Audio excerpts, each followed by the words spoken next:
นี่อันนี้จังปลายางนะครับอันนี้จังปลายางนี่อย่างลูกโลก็ไอ้บอกได้ว่าได้หมดไม่ว่าจ้อมเมื่อแดงว่าม่วงก็ไม่ใช่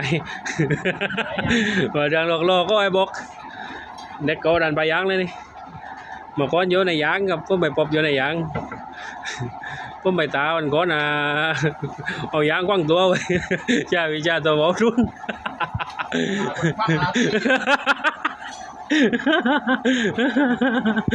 ได้เปิดกล้องแล้วได้ว่าโอเคเพราะไม่เราครับอย่างเราโลก็ไอ้บอกกับไม่ว่าเม็ดรอที่ได้พี่ครับ ถึงจะมุ่งนะได้หลกเปียรู้ไหมป๊อปที่เขาขอหลกเปียใหญ่มันกับใหญ่โอเค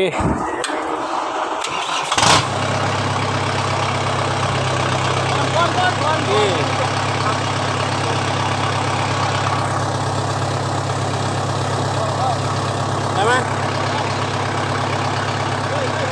ยกเลยไหมขอเลยลุงยกได้ไหมยกเลยเหรอ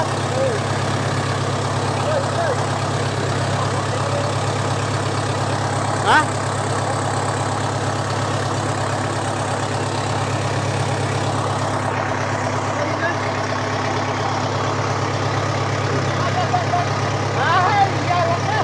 ได้เหรออ๋อนี่เป็ดก้าวกระปูนี่เหรอนี่ก้าวกระปูนี่เหรอกันเร็วเกี้ยหยกถึงจะม่วงเลยไหมก้าว นั่นคือแบบหญิงชายเลยมันใช่แน่นอนเกิน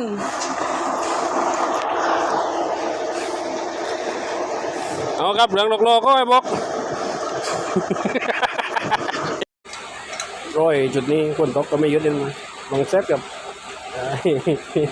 chẳng còn missing เรื่องโลไว้เจ๊ต้อง